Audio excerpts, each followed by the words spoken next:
नमस्कार सर। मैं एक बहुत ही संवेदनशील विषय के साम को लेकर आपके सामने प्रस्तुत कर रहा हूँ। आज हाल-फिलहाल में ही बिहार के संदर्भ में एक न्यूज़ आया था कि वहाँ का जो विधानसभा के जो अध्यक्ष हैं, अवध बिहारी चौधरी जी, उन्होंने मीडिया के सामने एक बात बोली कि मेरे खिलाफ अविश्वास प्रस्ताव लाया जा रहा है। सबसे पहले मैं आपको बता दूँ, ये स्टेटमेंट जो है उस पर गौर कीजिएगा कि अविश्वास प्रस्ताव उन्होंने बोला कि मेरे विरुद्ध विधानसभा जो है बिहार का, उसमें अविश्वास प्रस्ताव लाया जा रहा है। तो इसके विषय में मैं चर्चा करना चाहता हूँ कि अविश्वास प्रस्ताव किसी पार्टिकुलर एक व्यक्ति के विरुद्ध में नहीं लाया जाता है। याद रखिए, ये कॉन्सेप्ट को लिख लीजिए। उन्होंने अचानक से बिना लग रहा है कि मतलब सोचे समझे ये स्टेटमेंट मार्केट में दे दिया, मीडिया में दे दिया, और मीडिया लोगों भी लग रहा है कि उतने अच्छे से नहीं समझ पाए और उसको उन्होंने चला दिया। अविश्वास प्रस्ताव किसी व्यक्ति विशेष के विरुद्ध में लाया जाता है, जबकि सबसे पहले मैं आपको बता दूं कि किसी पर्टिकुलर व्यक्ति विशेष के विरुद्ध में अविश्वास प्रस्ताव नहीं लोकसभा में लाया जाता है, नहीं विधानसभा में लाया जाता है। ये एक पार्टी विशेष, यानी जैसे कैबिनेट मिनिस्टर हो गया, कोई पक्ष की जो पार्टियां हो गई, उनके विरुद्ध में लाया जाता है, और वो भी विपक्षी दल के द्वारा ही लाया जाता है, चाहे वो लोकसभा में हो या विधानसभा में हो। ये तो कॉन्सेप्ट क्लियर हो गया।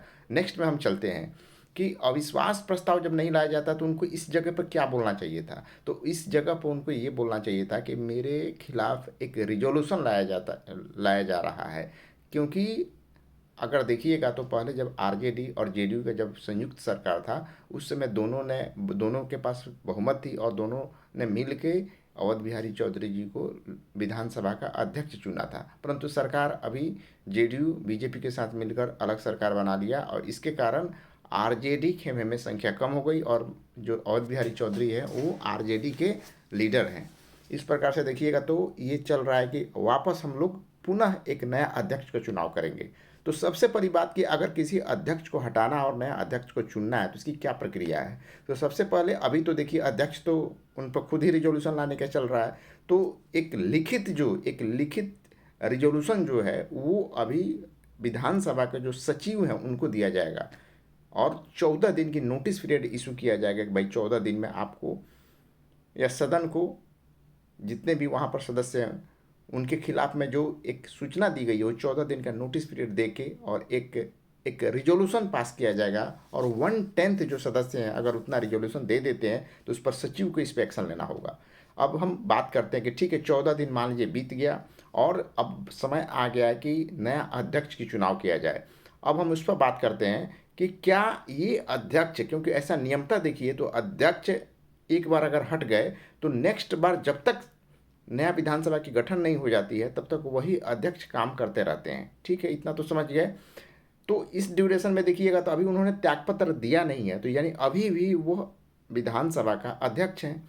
तो क्या जिस दिन रिजोल्यूशन दिया गया है और जिस दिन इस पर वोटिंग होगी, उस दिन क्या यही अध्यक्ष अपने ही चुनाव करवा रहे होंगे क्या? तो इसमें आंसर होगा कि नहीं, क्योंकि विधानसभा में उपाध्यक्ष भी हैं और हजारी प्रसाद हैं और जेडीयू से हैं। तो वो सदन की कार्यवाही को सुचारू रूप से चलाएंगे और वोटिंग उनके समक्ष में होगी। अब देखिए, नेक्स्ट क्वेश्चन क्या आपके दिमाग में आना चाहिए, जो बहुत सारे एग्जाम्स में पूछा जाता है कि कौन सी मेजोरिटी के तहत अगर इसमें अध्यक्ष की चुनाव होगी। तो इसमें अगर लक्ष्मीकांत का बुक अगर आपने पढ़ा होगा, पॉलिटी का, जो बहुत ही फेमस बुक है, उसमें लिखा हुआ है इफेक्टिव मेजोरिटी। तो इफेक्टिव मेजोरिटी का मतलब क्या होता है? तो इफेक्टिव मेजोरिटी का क्लियर कट ये होता है कि उस दिन जितने भी मेंबर हैं उसमें, और उसका 50% से एबव, यानी सपोज डेट अगर बिहार विधानसभा के 243 पूरे स्ट्रेंथ है, और उसमें से 43 जो विधायक है वो अगर एब्सेंट हो गए तो बच गए 200, और 200 में से 100 से ज़्यादा अगर हाँ बोल देते हैं जिस इस नाम के विरुद्ध में, तो ये वही रह जाएंगे। अब वो हम नेक्स्ट कभी वीडियो में चर्चा करेंगे कि जो विधायक उस दिन एब्सेंट हो जाते हैं उन पर क्या पार्टी कार्रवाई करेगी, उनकी सदस्यता रहेगी कि जाएगी, वो हम बाद में चर्चा करेंगे। लेकिन इतना समझ जाइए कि इफेक्टिव मेजोरिटी आपको शो करना पड़ेगा। अगर उस दिन कोई भी विधायक जो है वो अगर विधानसभा में अनुपस्थित हो जाते हैं, तो जो बचे हुए विधायक उसमें से अगर 50% एबव जिस नाम को अगर प्रस्ताव दे देंगे, वो नाम आपका, या चाहे इनके ऊपर भी, यानी अवध बिहारी चौधरी जी जो हैं उनके ऊपर भी अगर हाँ बोल देते हैं तो यही रह जाएंगे। अदरवाइज अगर संख्या नहीं पूछता है तो ये हट जाएंगे, और इनके जगह पर दूसरा कोई आपको नाम, जो भी नाम देगा वो आपका मतलब वो उस दिन से बिहार विधानसभा का अध्यक्ष हो जाएंगे।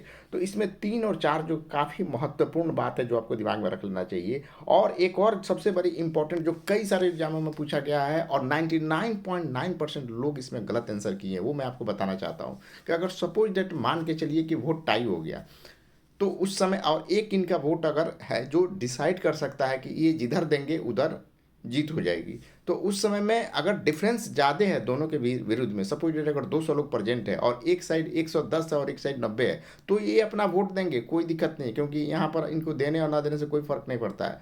लेकिन अगर टाई हो गया, सपोज डेट कि 202 विधायक 201 विधायक आए हैं और एक एक एक साइड 101 है और एक साइड 100 है, तो इनकी अगर वोट जाएगी तो टाई अगर मान लीजिए कि हो जाता है, यानी 100-100 अगर है, 201 स्ट्रेंथ है और 100-100 दोनों साइड है, एक जिधर जाएगा उधर, तो उस दिन इनका वोट काउंट नहीं होगा। यानी टाई कंडीशन में जो वर्तमान में जो विधानसभा के जो अध्यक्ष हैं अवध बिहारी चौधरी जी, इनका वोट काउंट नहीं होगा, जो सबसे इम्पोर्टेंट बात है।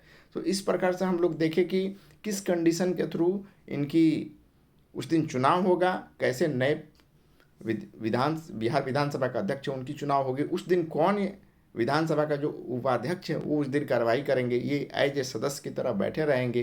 14 दिन के नोटिस पीरियड दिया जाता है विधानसभा सचिव को, कैसे रिजोल्यूशन लाया जाता है। अविश्वास प्रस्ताव 100% रहूँगा, अगर कोई भी मीडिया चला रहा है उसको अच्छे से एक बार पढ़ना चाहिए। अविश्वास प्रस्ताव किसी पार्टिकुलर व्यक्ति के विशेष के विरुद्ध में नहीं लाया जाता है, ये पूरे समूह के बीच में विरुद्ध में लाया जाता है। तो इस प्रकार से हमने देखा कि रिजोल्यूशन क्या होती है, अविश्वास प्रस्ताव कौन लाता है, किसके विरुद्ध में लाता है, विधानसभा अध्यक्ष की चुनाव कैसे होती है, उसमें कौन कौन सी पार्टियां भाग लेती है, मेजोरिटी किस प्रकार से होती है, उस दिन सदन को कौन चलाते हैं, कैसी नई प्रक्रिया किससे चुनाव होती है, अगर उस दिन कोई सदस्य एब्सेंट हो जाता है तो उस पर क्या कार्रवाई की जाती है, और इफेक्टिव मेजोरिटी क्या होती है। इतना सभी हम लोग कंसेप्ट क्लियर कर लिया। अगर हाल फिलहाल में कोई भी एग्जाम्स होता है तो इसमें से क्वेश्चन आना तय है। जय हिंद, जय भारत।